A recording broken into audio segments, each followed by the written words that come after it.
Começa agora o podcast de fato. Uma visão popular do Rio Grande do Sul, do Brasil e do mundo.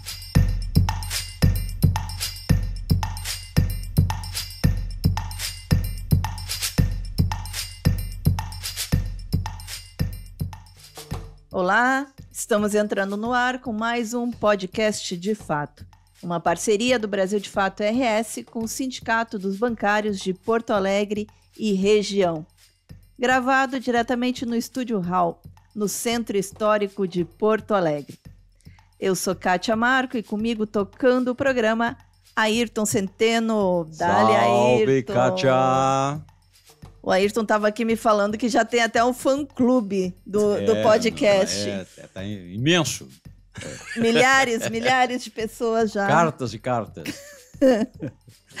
Conosco também, na bancada, o cara que descomplica a economia, Dão Real Pereira dos Santos. Olá, Kátia. Olá, Centeno. Bah, no tempo das cartas, hein? No tempo das cartas. Nas pessoal, rádios, né? Programas de rádio, as pessoas recebiam cartinhas. Esse foi um comentário analógico. Esse do tempo que tu fazia um programa de rádio. Muitos likes. Vamos mudar. Likes, não cartas, pessoal. Likes. Ah, mas seria bacana, seria né? Legal, a gente né? receber umas cartas aqui no estúdio, hein? Sim, com certeza. Podia fazer uma promoção. Telegrama. Escrever cartas. Mande sua cartinha. Carta com perguntas, com homenagens. Com desaforos também, para não ficar muito monótono. O Dão também tem o fã-clube dele. Tem, isso eu acredito, porque ele vive viajando. O fã-clube dele é Brasil inteiro. E porque além de descomplicar a economia, ele também canta, né? Mas melhor ainda vai ser quando ele... Melhor disfarce. Ainda vai ser quando ele cantar e descomplicar a economia ao mesmo tempo. Esse vai ser complicado, hein? Quem sabe? Quem sabe? Transformar a economia, veja, transformar a economia, a tributação em poesia é um desafio, né? Uma milonga, quem sabe? Pode ser. Um tango. Um tango, mas vai ser mais dramático. Inclusive tem um verso, né, aproveitando essa descontração, que é o... Como é que é? Não há direitos sem deveres, nem deveres sem direitos, né?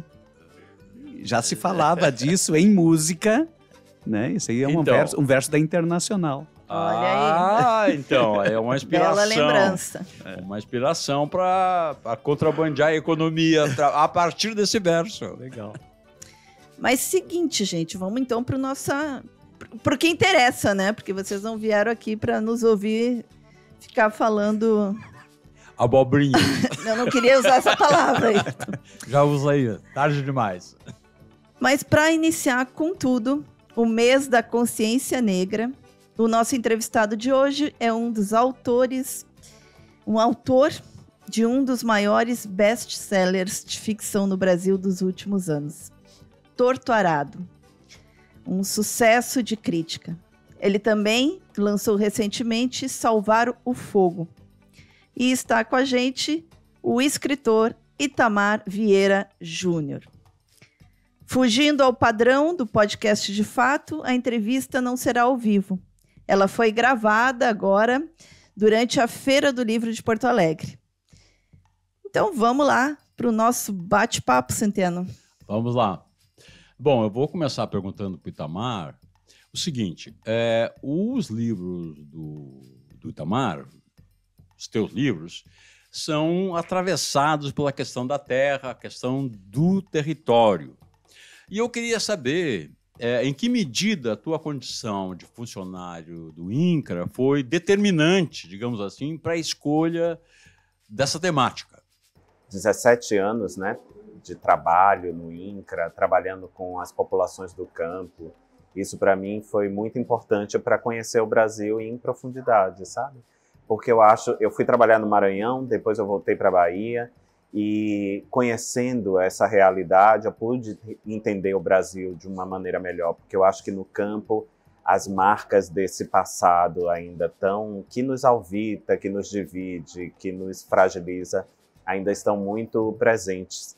Então, esse contato para mim foi fundamental para eu me questionar sobre muitas coisas. Dentre elas, qual é a nossa relação com a terra, com o território, né, com o lugar que nós vivemos. Eu estou pensando, os livros estão retratando as populações do campo, né? Eu estou pensando nos meus romances, nas histórias que eu escrevo, mas eu estou pensando em todos, estou pensando em nós, inclusive, que muitas vezes vivemos na cidade, mas a gente também vivemos alienado, né, desse direito à terra, desse direito ao chão que nós pisamos, à casa que nós vivemos, a rua que trafegamos, ou seja, este é um direito que eu diria que é fundamental para todos os seres humanos, né? Não há vida sem terra e sem território. Não por acaso todos os conflitos que a gente tem notícia, muitos dos conflitos, das guerras, se dá justamente por isso, essas pessoas que têm esse direito negado. E se pensarmos na realidade brasileira, no Brasil, a gente vai ver que há muitos ativistas, lideranças camponesas, ambientalistas, na linha de frente dessa luta e muitas vezes correndo risco de vida, né? Quantos não se foram nos últimos anos, né? Só este ano, quantas pessoas não morreram por causa dessa batalha? E é uma batalha que parece que nos atravessa há muito tempo, há séculos. Então, acho que nós que escrevemos arte, literatura, no fundo, estamos registrando o nosso tempo, estamos falando sobre o nosso tempo, escrevendo sobre ele e também refletindo sobre ele. Eu acho que essa é uma questão fundamental, que tem atravessado aquilo que eu escrevo. E tu falas também que essa é uma questão estrutural da desigualdade que a gente vive hoje no Brasil, né, Itamar? Eu não tenho dúvida. Se a gente for pensar na história do Brasil, na opção que o Brasil fez enquanto território, enquanto país, enquanto nação, o acesso à terra nos dividiu e continua a nos dividir, né? No passado, ele foi reservado àqueles que podiam adquirir e não mudou com o tempo. O Brasil nunca realizou uma reforma agrária da maneira que devia. O Brasil, por exemplo, o Brasil teve um grande contingente populacional de herdeiros da diáspora africana. O processo de abolição foi encampado por muitos abolicionistas e visava não somente a liberdade, mas também uma reforma agrária que desse a oportunidade daquelas pessoas viverem uma vida diferente, poderem subsistir, poderem sobreviver, mas isso não ocorreu. E a gente vem arrastando esse problema há séculos. Então, chegamos ao século XXI e este problema está em pauta, né? Este problema continua sendo algo relevante que nós devemos pensar, nós devemos refletir, nós devemos mudar. E eu digo porque tudo passa pela terra. Se a gente pensa na nossa desigualdade, o que isso poderia resolver? Se a gente pensa na nossa segurança alimentar, esta é uma questão fundamental, né? Porque no Brasil hoje há os que produzem para alimentar, mas há os que produzem commodity para a balança comercial. E nós, eu acho que eu vou citar a Maria da Conceição Tavares. Nós não comemos PIB, nós não comemos commodities, né? Nós comemos comida, alimento. E o alimento ele vem do pequeno e do médio agricultor. Dificilmente a gente vai encontrar um latifundiário que produz alimento para abastecer o país de comida. Ele produz soja, ele produz cana-de-açúcar, ele produz bens que vão ser exportados. Quem produz alimentos para os brasileiros são os pequenos e médios agricultores. Então, nós precisamos refletir sobre isso. Esta é uma questão fundamental. Nenhum país é um país desenvolvido se não tem sua população com segurança alimentar, né? Se a gente não consegue alimentar a nossa população, se a gente não consegue distribuir recursos. E a reforma agrária ela é um tema que não envelhece, ele precisa ser enfrentado e debatido ainda nos nossos dias. Acho importante perguntar para o Itamar também o seguinte, o Itamar já disse, né, quando ele chegou ao Maranhão, ao interiorzão do Maranhão, ele encontrou um mundo que achava que não existia mais. Ele encontrou o mundo do Graciliano Ramos, o mundo da Raquel de Queiroz, o mundo do José Lins do Rego, aquele mundo da literatura regional do século 40, né? Do século 40, perdão, dos anos 40 do século 20, né? E é interessante saber de que maneira essa questão tão presente, né, essa violência tão presente lá no Maranhão, presente na Bahia, presente no Rio Grande do Sul, essa violência no campo, em que medida ela influencia a tua literatura? Eu acho que a literatura tem uma contribuição muito pequena, mas ela é inevitável pensar que aqueles que porventura leram ou vão ler ou irão ler essas histórias, não vão se questionar sobre tudo isso, né? Eu acho que a literatura pode dar uma contribuição muito pequena, mas esse debate ele deve estar em todas as instâncias da sociedade, deve estar principalmente, sobretudo, no espaço político, né? No Congresso Nacional, nas comunidades, nas associações comunitárias, nos partidos políticos. Este é um debate que é importante para o Brasil como um todo. E a gente, nas escolas, nas universidades, a gente não pode se furtar de debater, de adiar mais uma vez o futuro do Brasil, né? E aquilo que realmente importa é pensar, refletir, resolver indefinidamente, evitando tocar nesses assuntos. A gente precisa falar sobre tudo isso, porque, de fato, isso é uma coisa que ainda nos divide. A questão da terra ainda nos divide. Essa desigualdade que remanesce dessa maneira de viver no campo, porque se a gente pensar, tudo tem uma origem no campo, né? As pessoas que habitam as áreas precarizadas das cidades, provavelmente muitas vieram de processos de migrações, eram desterrados, estavam sem terra e tiveram que vir para a cidade, e às vezes habitar lugares, né, sem infraestrutura, sem os recursos apropriados, passando pelas mesmas coisas que passavam lá, porque às vezes tem que pagar o aluguel, não tem a casa própria, etc. Ou seja, este é um problema que diz respeito a todos nós, e a gente não pode passar mais um século evitando falar sobre isso, porque a gente só vai estar empurrando o nosso futuro para o abismo, porque é para onde a gente está indo. Itamar, o Torto Arado, ele também traz a questão de que, com o fim da escravidão, as pessoas escravizadas elas não tiveram o acesso à terra, né? E que esse é um debate que, enfim, está aí junto com a questão do racismo estrutural no país. Foram quase 4 séculos de escravidão. A gente tem pouco mais de um século de abolição, e uma abolição incompleta, porque ela não veio acompanhada das políticas públicas necessárias para inserir essas pessoas num espaço democrático, num espaço social que fosse igualitário para todos. Então, a escravidão continua sendo um problema para o Brasil. Até porque a gente reproduz práticas escravistas. Não por acaso a imprensa dá conta de pessoas que são resgatadas no campo e na cidade em situação de escravidão. E não é uma ou duas pessoas. Isso tem ocorrido com frequência, né? Ou seja, o Brasil, não só o Brasil, a América Latina como um todo, no período colonial, existe uma maneira de viver o mundo que ainda não foi desconstruída, né? Uma maneira de explorar e viver o mundo, de explorar e viver o trabalho humano que não foi desconstruído. Se as pessoas hoje, as pessoas negras ocupam, e as pessoas indígenas ocupam os lugares mais fragilizados, as camadas mais fragilizadas da nossa sociedade, é porque esse problema nunca foi enfrentado de frente.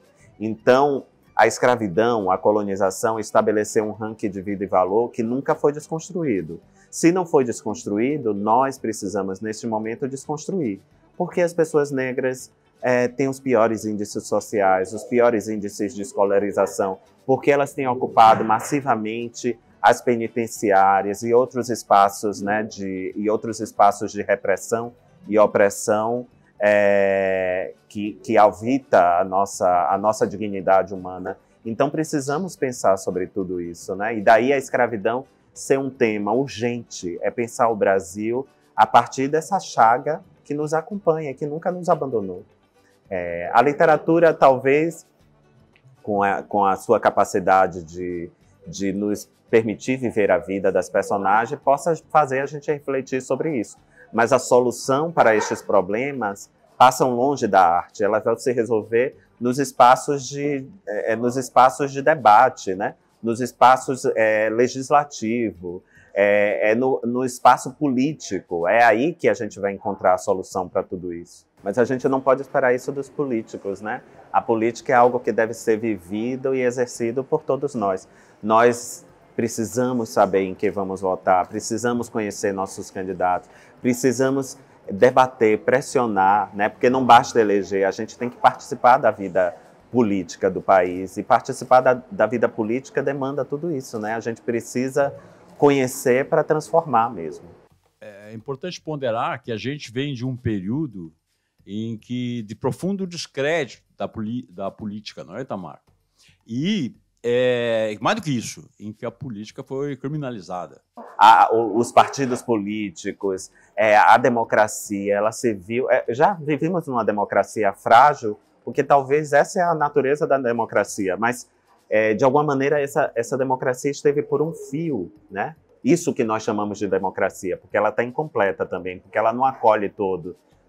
Ela ainda não permitiu que esse país seja um país para todos. Talvez no dia que isso ocorra, que isso seja possível, aí a gente pode falar de uma democracia. Mas esse fio de democracia que é importante para todos nós, porque todos os avanços civilizatórios se deram nesse período, nesse curto período democrático da nossa história, a gente precisa compreender que não podemos viver sem a democracia, né? E devemos participar ativamente da vida política do país, de todas as maneiras, desde as associações de bairro até as eleições gerais, né? Quando a gente batalha, quando a gente entra em campanha para eleger aqueles que a gente acha mais preparado para resolver nossos problemas.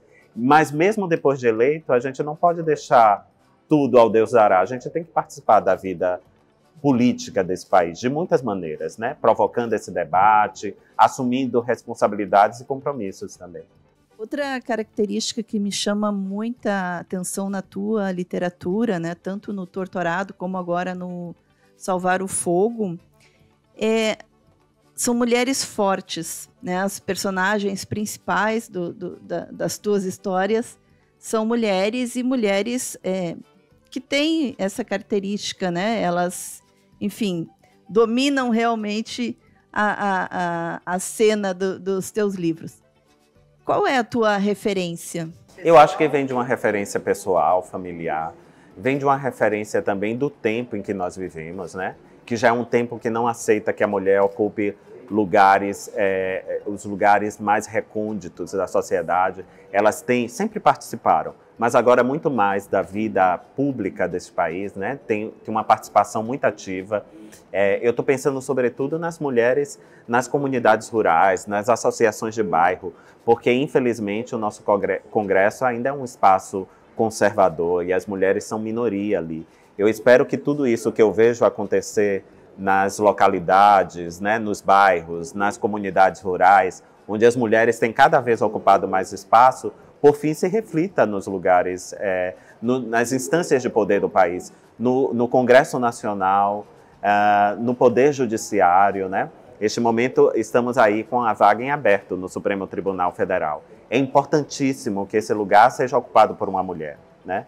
É importantíssimo, se a gente for pensar em tudo que tem acontecido no país e toda a nossa história e trajetória, que este lugar que decide muitas vezes é a instância máxima de decisão de muitos aspectos da nossa vida social, que ele seja ocupado por uma mulher, que ele seja, sobretudo, ocupado por uma mulher negra, neste momento. É importante para a nossa história. Então, precisamos debater e falar sobre tudo isso. E daí, talvez, refletindo tudo isso que eu tenho experimentado, né, porque eu venho de uma família que é conservadora, de uma família que os homens reproduziam o machismo, né, de muitas maneiras, e as mulheres eram insubmissas, eram aquelas que também não aceitavam a violência calada, que reagiam a tudo isso. Eu vi essas mulheres representadas de muitas maneiras, pelos espaços onde eu passei, onde eu trabalhei, onde eu vivi.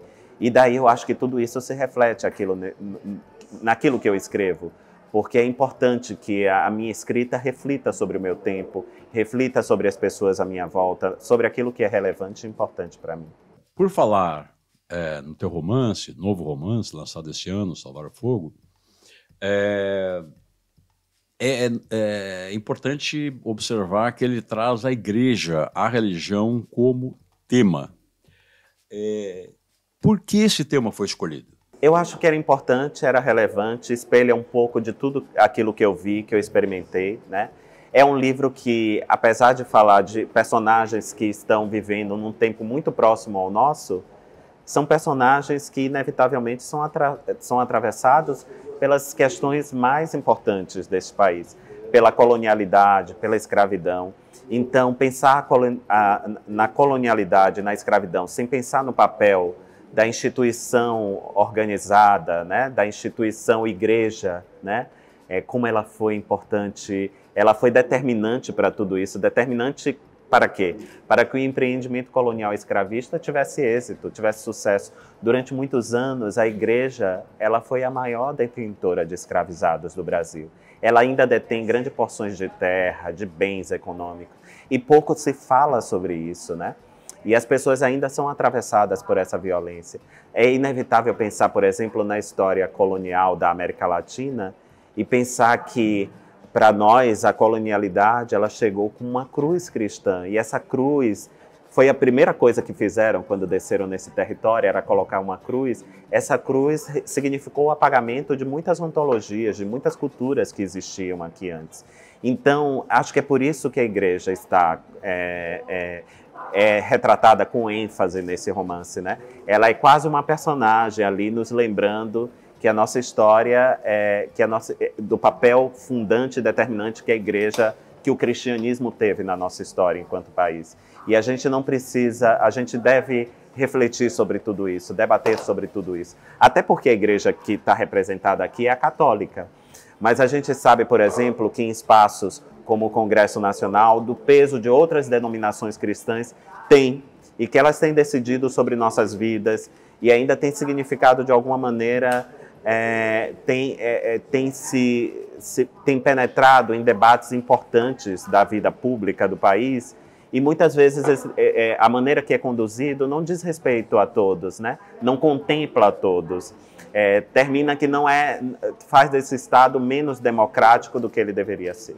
Deve chegar, né, a 1 milhão de exemplares vendidos até o final do ano, tanto com o Torto Arado como com o Salvar o Fogo. O Torto Arado, ele está sendo transformado em uma série pela HBO. Tu estás dentro dessa geração de escritores negros que estão trazendo uma outra forma de contar a história, né? Estão resgatando a visão, digamos assim, dos vencidos, né? Vivemos um momento muito precioso, né? Até conversava com o Jefferson agora há pouco sobre isso, e ele falava dessa primavera literária, né? Tantas pessoas interessadas na literatura brasileira. Acho que nas últimas 3 décadas eu não via tantas pessoas engajadas na nossa literatura. E, de fato, a diversidade das publicações, elas têm nos feito minimamente perceber, enquanto leitores, e eu falo isso porque eu sou leitor, que esse país é uma potência criativa, né? É uma potência social pela sua própria diversidade. Então, para mim, é um tempo muito novo. A Djaimília de Almeida Pereira, que é uma escritora portuguesa de origem angolana, ela que disse isso em alguma entrevista, ela diz: o melhor tempo é o nosso. E eu tenho certeza que o melhor tempo é este, é o que nós vivemos, né?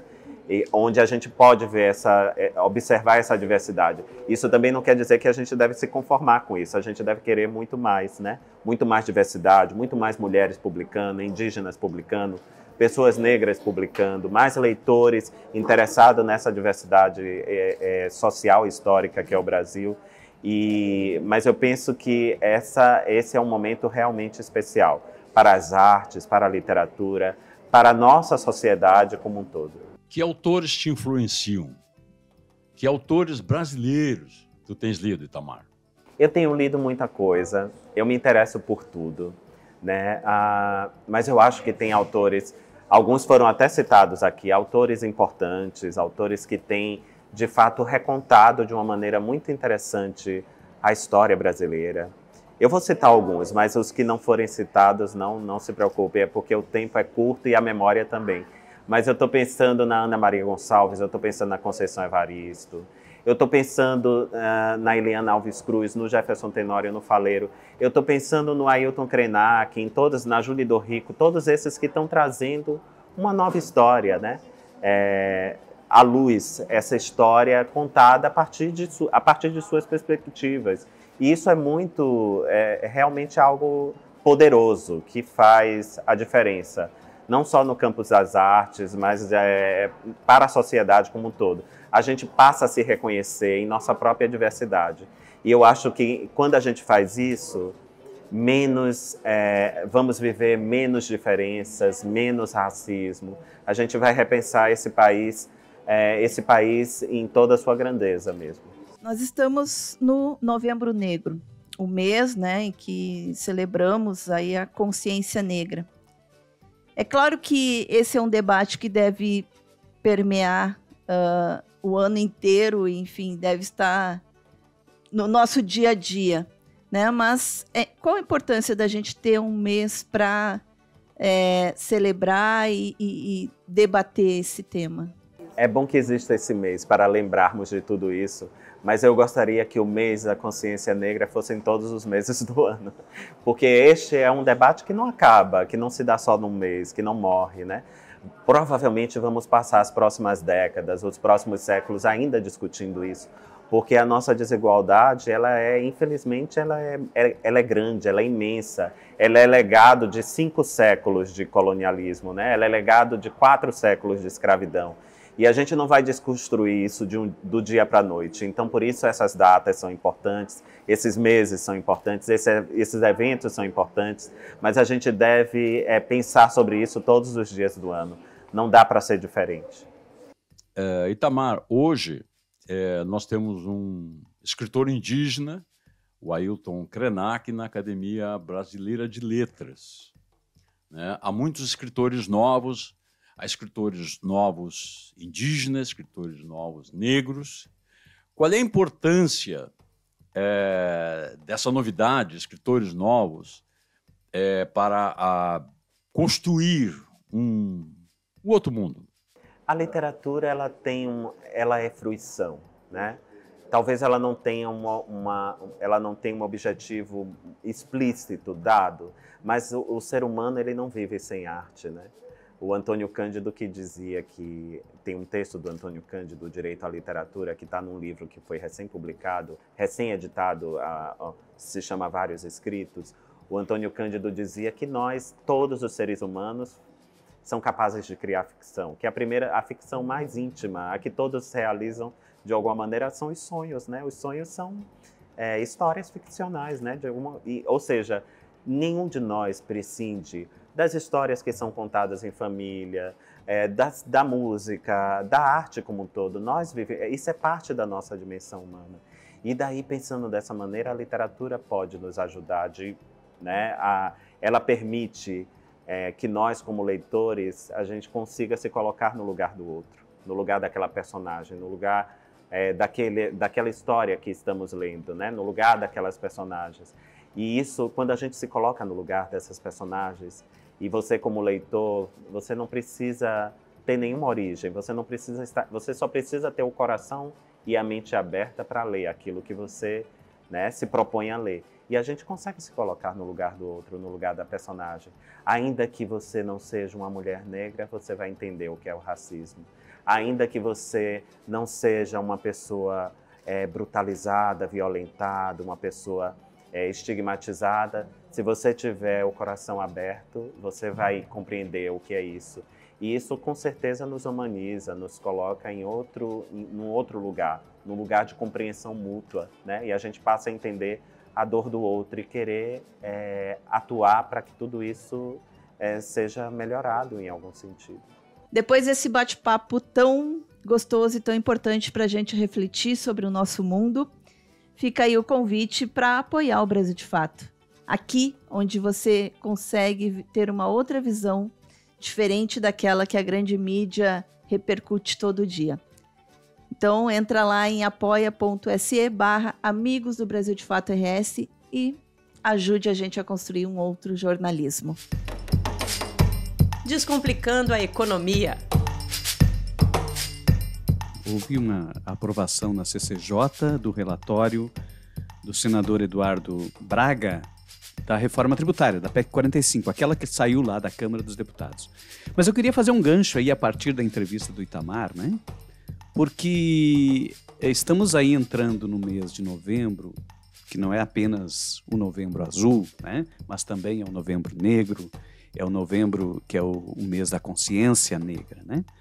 E a gente não pode deixar de levar em conta, né, que as origens de o racismo estrutural são origens políticas também, né?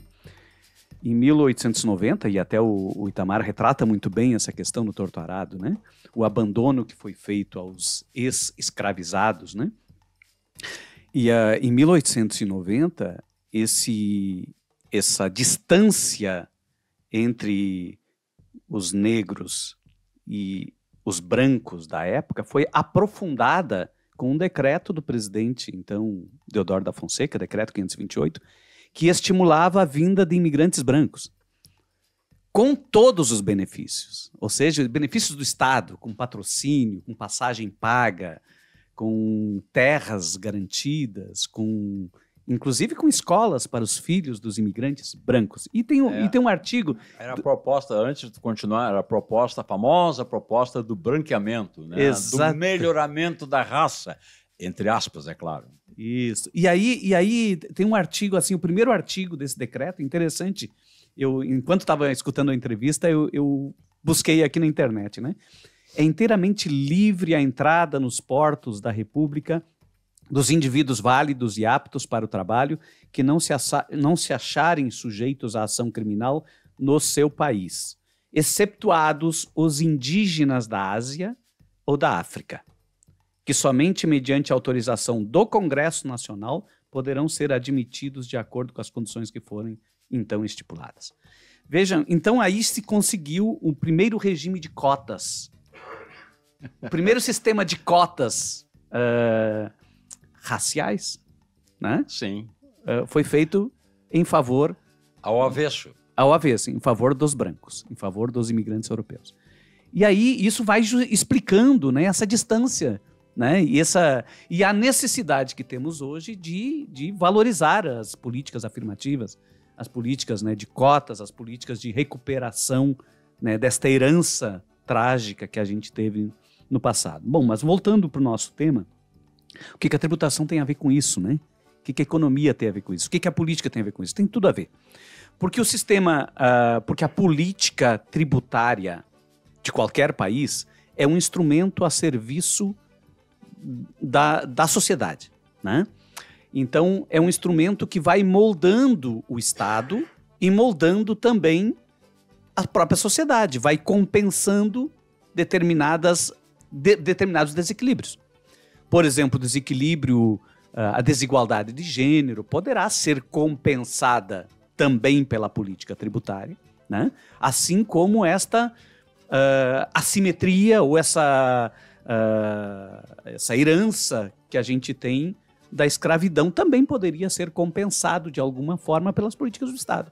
E são, em alguma medida, com as políticas de cotas nas universidades e tal, mas também na política tributária poderia se usar algum instrumento nesse sentido. O que foi aprovado na Câmara, no Senado ontem? Foi aprovado, então, o relatório do senador Eduardo Braga para a PEC 45 da reforma tributária. O que trouxe ali de coisas positivas? Uma coisa positiva foi, manteve-se no texto algumas coisas que vieram positivamente, que vieram da Câmara dos Deputados. Uma delas é a possibilidade de redução de alíquotas para produtos destinados à higiene e saúde menstrual. Manteve-se isso, né? É uma coisa positiva. Manteve-se também o imposto seletivo e ampliou o imposto seletivo para a possibilidade dele incidir sobre armas e munições. Isso é um avanço. Também ampliou-se a incidência do imposto seletivo para incidir sobre extração de recursos naturais, mas limitou-se a uma alíquota de no máximo 1%. Quer dizer, ao mesmo tempo que avança, cria-se também uma limitação. Então são coisas positivas. Ora, o que é negativo na PEC 45? O que é negativo é aquilo que sempre foi negativo, que e se manteve no Senado, que que são os traços neoliberais da proposta. Ou seja, o neoliberalismo ele se caracteriza basicamente por privatizações, obviamente, né? Isso que mais ganha espaço na imprensa, na mídia, é privatizar tudo, privatizar Estado, privatizar empresas, privatizar políticas públicas. Isso é um traço do neoliberalismo. Mas tem um outro traço do neoliberalismo, além da privatização, também tem o livre comércio, né? A liberdade da atividade econômica, mas tem também a restrição, o cerceamento do poder do Estado, de interferência na economia. O neoliberalismo parte da premissa de que o mercado não pode ser atrapalhado pelo Estado. A mão invisível. A mão invisível, exatamente. Que o mercado sozinho é capaz de se autorregular e que o Estado atrapalha. Tem gente que diz até que essa mão invisível está entrando sempre no nosso bolso. Interessante essa. De fato, a mão invisível do mercado, ela é uma mão invisível realmente, mas ela se materializa na garantia, na precedência dos interesses, né? Dos interesses do setor do capital. Ou seja, a mão invisível do mercado só faz concentrar renda e riqueza, ainda que às custas do empobrecimento da população, né? Ou seja, concentra renda e riqueza até quando não tem crescimento econômico. Uma coisa é concentrar renda e riqueza quando tu tem crescimento econômico, né? Tu tem crescimento econômico, tu está aumentando a riqueza, mas ela está se deslocando mais para os mais ricos. Agora, o mercado, a mão invisível do mercado, faz com que essa concentração ocorra até quando tu tem queda no crescimento econômico. A sociedade empobrece, mas os ricos não empobrecem. Não empobrece, enriquece. Enriquece. A gente viu isso na pandemia, né? Exatamente. Isso. A pandemia foi o retrato claro do que é o mercado, né? O mercado, ele se empodera, ele se apropria de riquezas produzidas e de riquezas não produzidas, ou seja, deslocadas. Ele retira riquezas de onde ela existe para poder concentrar. E o Estado, na concepção de Estado que nós defendemos como Estado de bem-estar social ou Estado promotor do desenvolvimento econômico, esse Estado precisa de instrumentos. E o principal instrumento, ou um dos instrumentos que sempre foi utilizado pelo Estado para fazer programas de desenvolvimento econômico, foi o instrumento tributário. Sempre foi. O instrumento tributário sempre foi um instrumento muito importante, muito poderoso para isso. Só que a PEC 45, ela acaba com isso.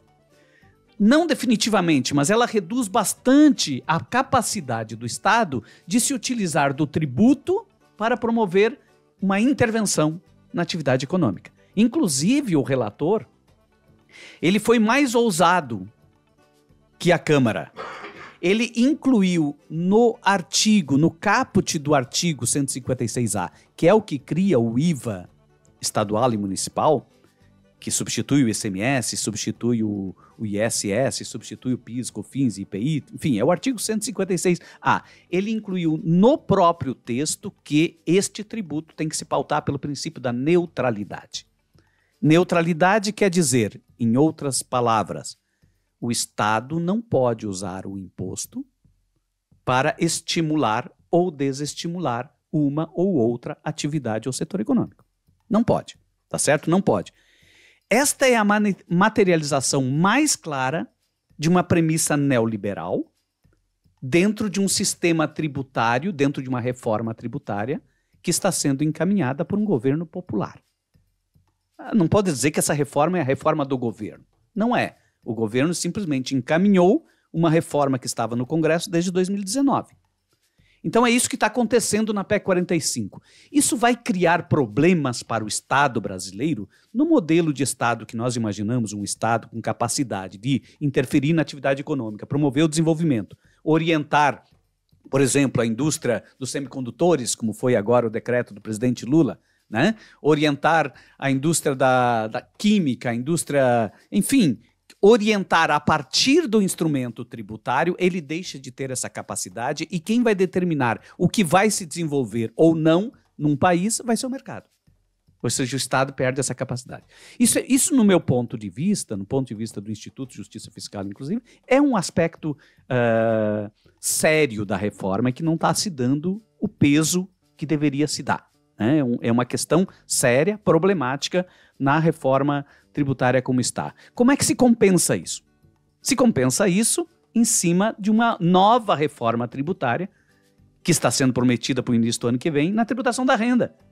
E na tributação do patrimônio. Quem sabe, né, na tributação da renda e do patrimônio, desde que tenhamos capacidade popular de movimentos sociais, né, com força, para pressionar o Congresso, né, para pressionar os parlamentares, talvez seja possível, sim, que a gente diminua o peso da tributação sobre consumo, esta aí que está perdendo capacidade de interferência, e a gente consiga transferir esse peso para os mais ricos, para um imposto de renda sobre lucro e dividendo, sobre patrimônio, sobre grandes fortunas, que a gente consiga fazer isso. Isso é um processo natural, decorre de uma força natural, ou da vontade política do governo, da vontade do ministro, da vontade... Não, isso vai decorrer, somente isso vai acontecer, se a gente for capaz, né, de mobilizar, de nos mobilizarmos como agentes públicos, como agentes sociais, de nos mobilizarmos para mudar um pouco esta correlação de forças e fazer com que os traços do neoliberalismo, né, que vem desde a década de 90... Tão impregnados, ele não sai de nós, né? Não sai de nós. Tanto que... Eu me acho uma super rica e não quero que aprove essa reforma. Aliás, sobre a aprovação da PEC, o argumento do Eduardo Braga, né, que é do MDB, né? Isso. Você não mudou, porque os caras mudam com muita frequência, mas continua sendo do MDB. O argumento dele, respondendo ao senador Roberto Marinho, que é do PL, né, ex-ministro do Bolsonaro, é que essa reforma, com todos os seus senões, era o que é possível. Isso. Eu até não acho que ele esteja faltando com a verdade, considerando especialmente o Senado e a Câmara que nós temos. Né? Sem dúvida, sem dúvida. Eu acho assim que, considerando a correlação de forças dentro do parlamento, né, a gente ter aprovado essa reforma com essas perdas e não com mais perdas já é uma vitória, né? E não com mais perdas. E ter aprovado a tributação das offshore e dos fundos exclusivos foi uma vitória importante. É uma brecha que se fecha para a fuga de tributos dos mais ricos. Isso é muito importante, a gente tem que reconhecer. Agora é preciso pressionar para que isso se mantenha no Senado e para que o outro PL que não foi votado ainda, que é do juros sobre capital próprio, seja aprovado. Sem mobilização popular, eu acho difícil que isso avance, mas são iniciativas do governo nesse sentido que a gente precisa apoiar. Aliás, a campanha Tributar os Super Ricos está lançando, né, Dão, essa semana, uma carta, né, que apoia esses projetos, mas também aponta, né, as questões que precisamos avançar nessa questão da tributação dos mais ricos. Né? Sem dúvida, sem dúvida. Tudo depende das condições objetivas, né? A gente fica pensando assim, não, por que o governo não faz? Por que o governo não faz? O governo propõe, se não tiver correlação de forças que sustente, não adianta de nada. Então a gente precisa fazer a parte da sociedade, né? Colocar esse tema para a sociedade, para que efetivamente quem vai determinar o resultado final seja a solução de uma correlação de forças iguais, né? Hoje não tem. Hoje nós temos um setor determinando, que é o setor empresarial, que é o setor do mercado, que é o setor... E que a gente sabe de longa data que é justamente o setor que se sente inconformado com a própria Constituição, né? E esse setor usa sua influência sem necessitar galvanizar as ruas, né? Sem dúvida. Ao contrário da maioria da população que necessitaria ir para as ruas, e até agora, infelizmente, não houve nada em relação a isso, né? É um ponto que tu está colocando e que, obviamente, a gente tem que ponderar. A sociedade tem que fazer a sua parte. O poder do dinheiro não é infinito. Ele tem a contraposição da sociedade que poderia neutralizar. Muito bem. E falando que não é nas ruas que ele galvaniza, Tem um outro setor aí da sociedade que eles galvanizam muito bem, né? Prensa na imprensa. Olha, pode até estar se tornando um pouco repetitivo, está, e monótono, está. Eu reconheço, mas eu acho impossível não tratar de novo da questão do Oriente Médio. Eu não vejo como.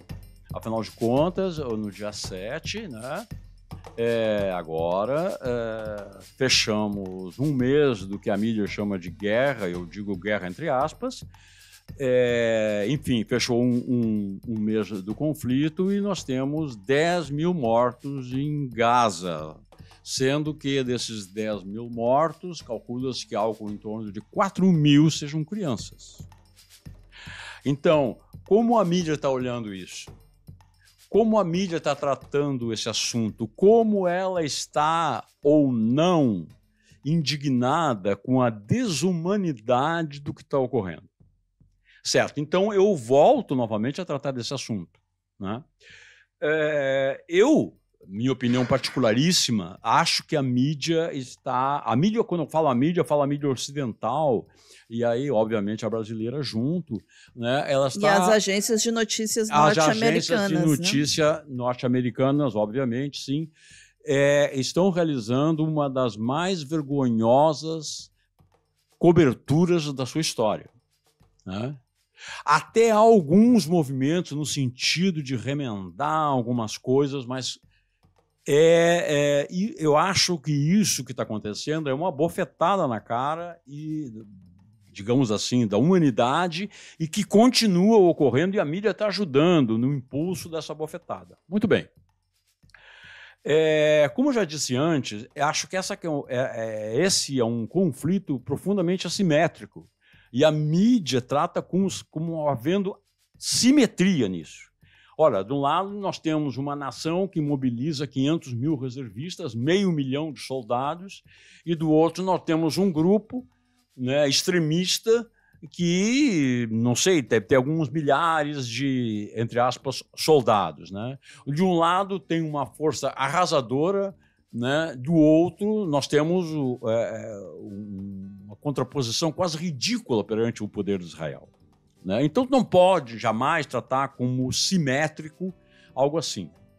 Bom, e o que a mídia está fazendo em relação a isso? Eu vou destacar 2 pontos. Para mim, são muito graves.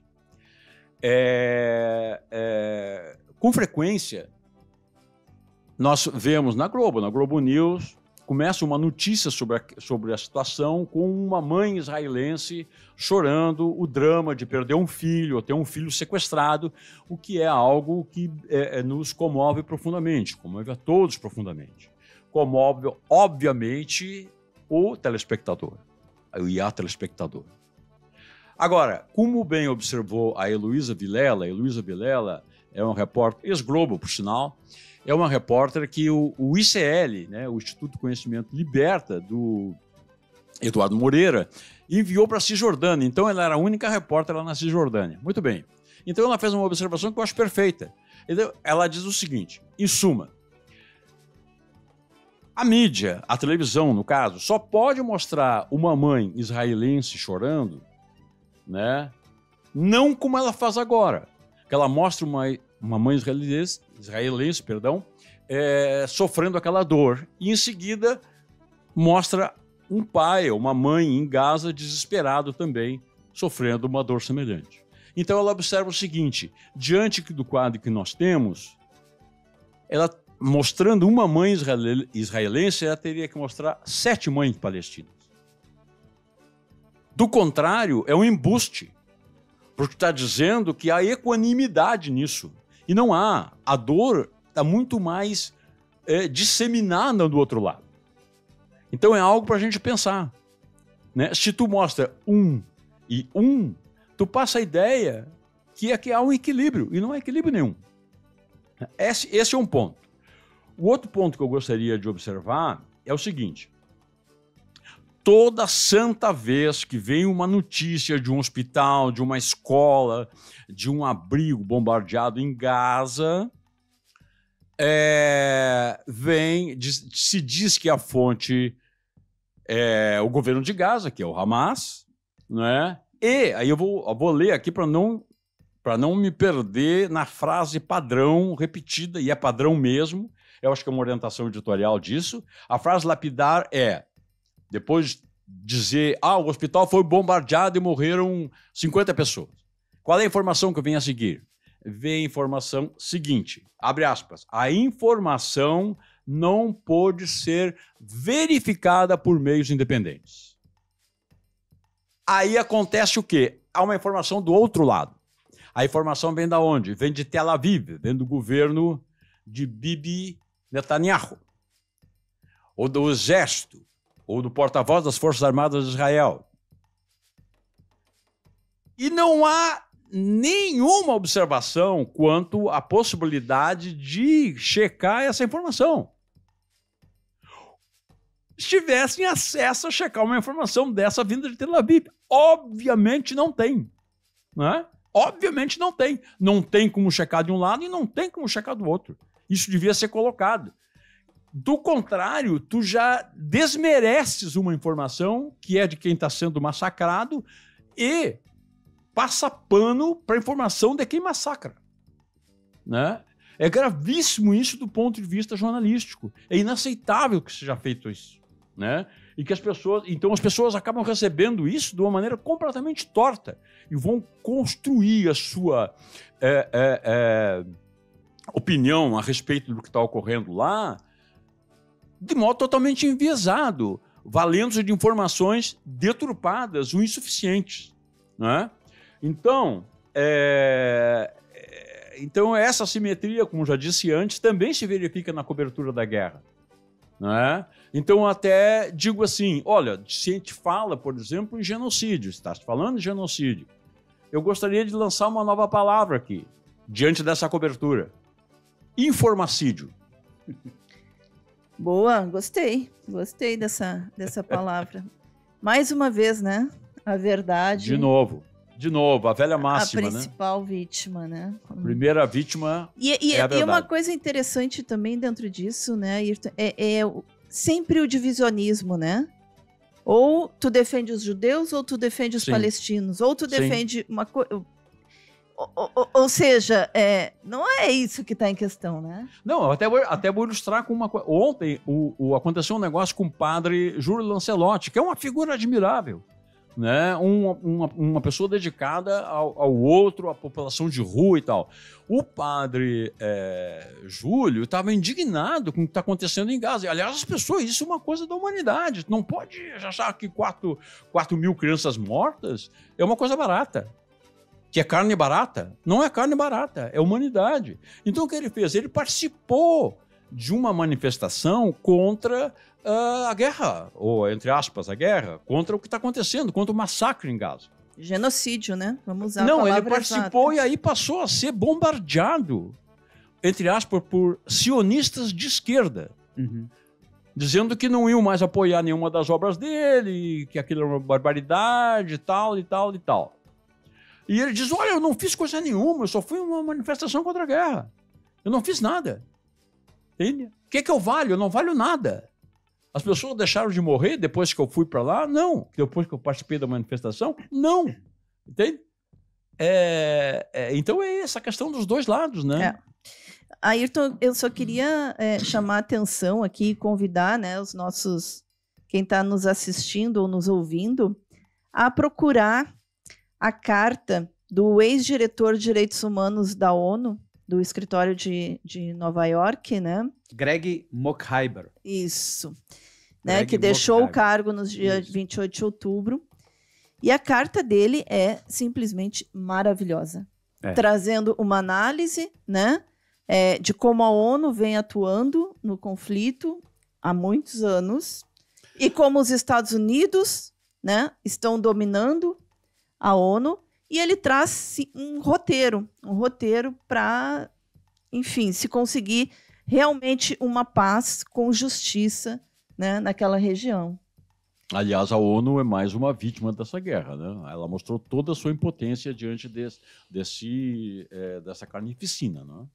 A gente, a partir de hoje, vai dar uma dica para você. Uma dica sobre os filmes de estreia dos Cine Bancários. O Cine Bancários, que é um cine de calçada, criado, né, bancado, subsidiado pelo Sindicato dos Bancários há 15 anos. E que traz o melhor do cinema brasileiro. Então, essa semana, né, nós vamos ter a estreia do filme Tia Virgínia. O Tia Virgínia, que é com a Vera Holtz, né, e traz um grande elenco. É um filme sobre irmãs na maturidade, sobre afetos e rancores, um filme sobre mulheres.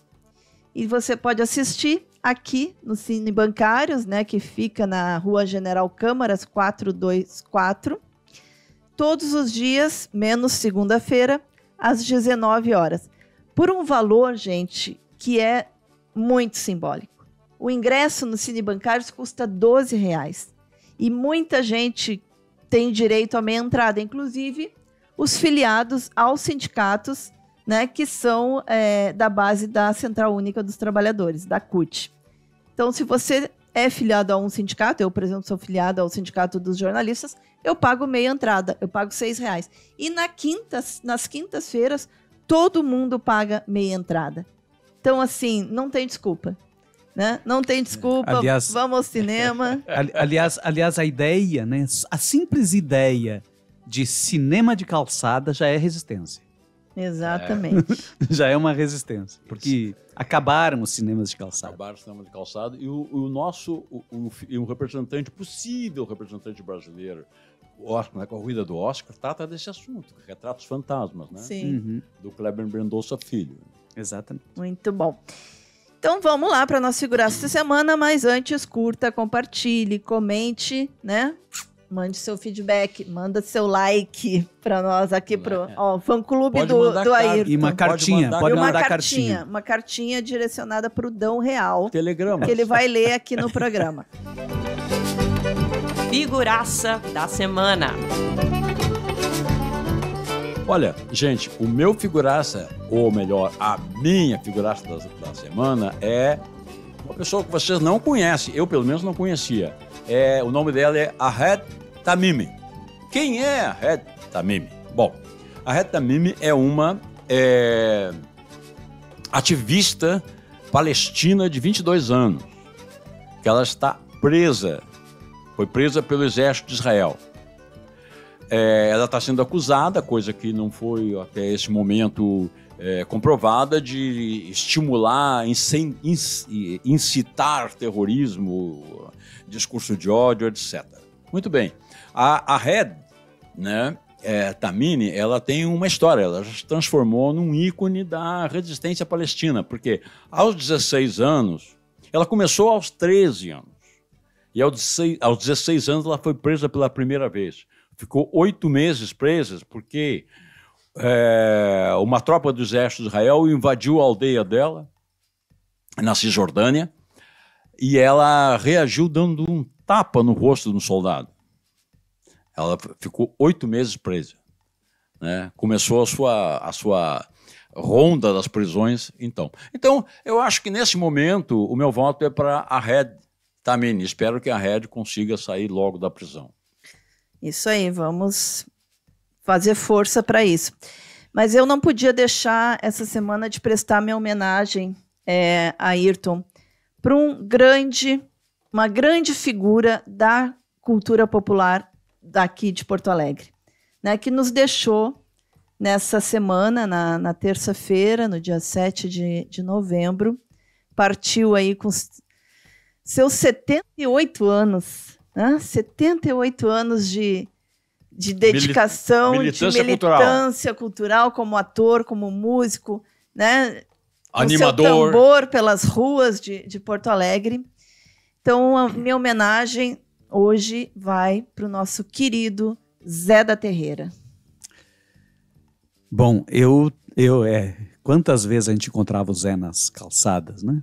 Eu também, vou acompanhar a Kátia com todo o respeito que eu tenho a Como é que é o nome dela? Ahead. Ahead. Vai ter que ser homenageado alguma hora, né? Mas eu vou acompanhar a Kátia, porque eu acho que o Zé da Terreira é um símbolo de Porto Alegre, é um símbolo da cultura gaúcha, e é um símbolo para o Brasil todo, né? Ele andou por todo o Brasil aí fazendo teatro, fazendo música. Concordo inteiramente com vocês dois, e meu voto também é para o Zé da Terreira. Então, de forma unânime, o Zé da Terreira.